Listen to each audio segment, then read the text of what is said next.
समाधीवर हे शब्द कोरा की या ठिकाणी छत्रपती शिवाजी महाराजांचा निष्ठावंत सैनिक इथं झोपलेला इथं विश्रांती घेतोय, अशा तऱ्हेचे शब्द कोरा आज इथे पाहायला मिळतील. आम्ही किती छत्रपती शिवाजी समजून घेतला. आम्ही फक्त शिवाजी महाराज की जय म्हणतो, जय भवानी जय शिवाजी म्हणतो, परंतु शिवाजी महाराजांनी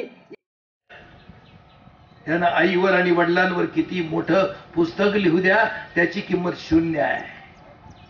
पंढरपूरच्या वारीत कुणी जावं, दिंडीत कुणी जावं, जो आई बापाला सांभाळतो त्यानं जावं. ज्याचे आईबाप वाडग्यात राहतात त्यानं जाऊ नये. पंढरपूरला गेल्यावर पहिल्यांदा दर्शन घ्यावं लागतं पुंडलिकाचं. हा पुंडलिक आपल्या आईवडिलांची सेवा करीत होता. प्रत्यक्ष पांडुरंग आलेला आहे. या पुंडलिकानं सांगितलं, पांडुरंगा तू आला हे खरं आहे, पण मी माझ्या आई वडिलांची सेवा करतोय. त्याच्या समोरची वीट त्यानं पाठीमागं फेकली आणि सांगितलं, त्या विटेवर उभं राहा, माझी सेवा संपली की मी तुझ्याकडे येईल. पंढरपूरच्या पांडुरंगाचं वैशिष्ट्य आहे. फार काळजी घेतो त्याची. उन्हात जाऊ नको, पावसात जाऊ नको. या बाईचं 6 मुलं झाली जिजाऊंना.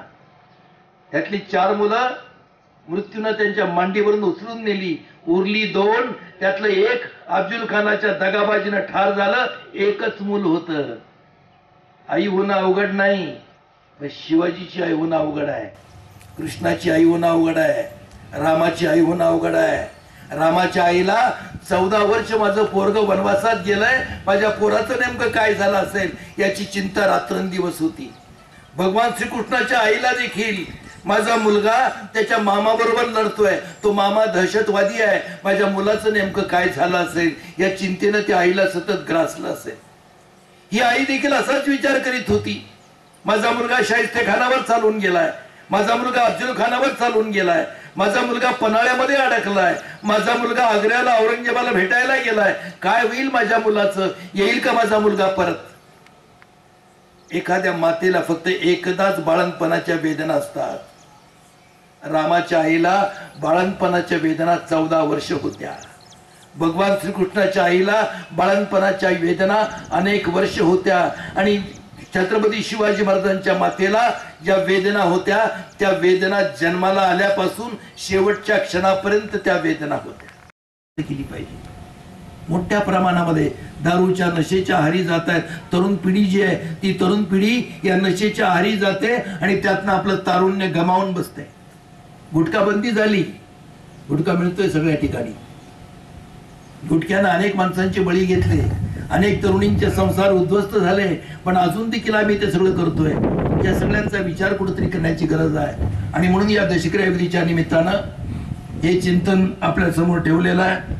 कैलासवासी रखमा शेठ यांच्या जाण्यानं त्यांच्या कुटुंबाला जे दुःख झालंय, त्या दुःखामध्ये सहभागी होण्यासाठी आपण या ठिकाणी सगळे जमलोय. आमच्या संस्कृतीमध्ये काही अत्यंत चांगल्या गोष्टी आहेत की दशकऱ्या विधी हा सांत्वनाचा विधी आहे. ज्याच्या घरी मृत्यू होतो त्या घरातल्या लोकांच्या समोर दुःखाचा डोंगर कोसळलेला असतो आणि अशा अवस्थेमध्ये त्या घराला गरज असते ती सांत्वनाची गरज असते. आणि म्हणून या ठिकाणी रखमा शेठ यांचे चिरंजीव, त्यांच्या कन्या, त्यांची पत्नी यांना जे प्रचंड दुःख झालंय त्या दुःखात सहभागी होण्यासाठी आपण या ठिकाणी आलोय. आणि म्हणून हे चिंतन या निमित्ताने या ठिकाणी करतोय. आणि हे चिंतन या ठिकाणी पांडुरंगाच्या चिन्ही अर्पण करतो.